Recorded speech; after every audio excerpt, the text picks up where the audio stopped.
David Winters, Mountain Lakes, New Jersey.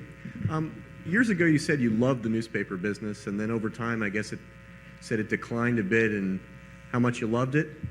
And I'm kind of wondering how you feel about it now and if you can prognosticate a little bit for us at all.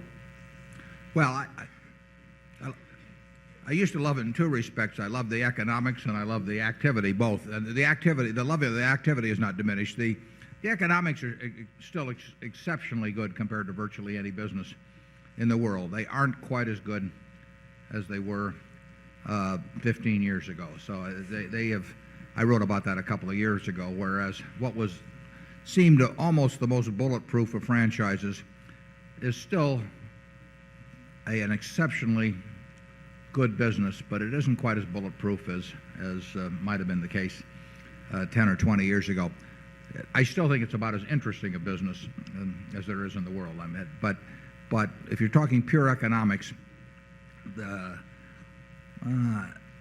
I can't think of many other businesses that if I just owned one asset over my life that I would rather own than a newspaper in a single newspaper town. But I wouldn't have quite the feeling of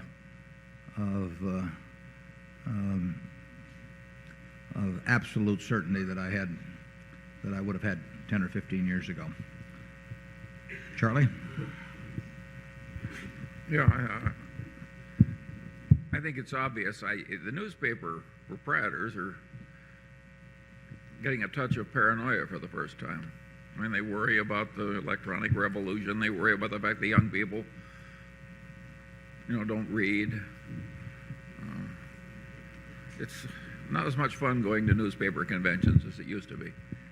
They're still making exceptional money. I mean, that's the interesting thing. But I've heard you say a dozen times, people don't seem to care what floor they're at, just whether the elevator's going up or down. That is true.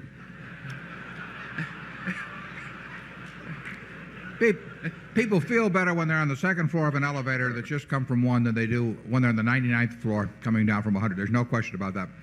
They have this projection. And of course, it's particularly the case where they've been in a business where the profits were automatic, because they start thinking about questions of whether they really have the ability to make a lot of money absent this favored position, and that's not something they've had to dwell on before, so it can make them uncomfortable. They're all screaming about newsprint prices. We probably scream about them a little bit too, but I mean, if you compare being in the newsprint business over time to being in the newspaper business, I mean, it's a joke. And newsprint prices, if you can graph them from any point, 15 or 20 years ago or 10 years ago, and the price of the newspaper or the price of advertising is going up more. I mean, it is interesting to hear them yelling foul, because they have moved a lot in the last 12 months, and they'll move some more in the next 6 months. But believe me, it's better to be in the newspaper business than the newsprint business. Zone 6.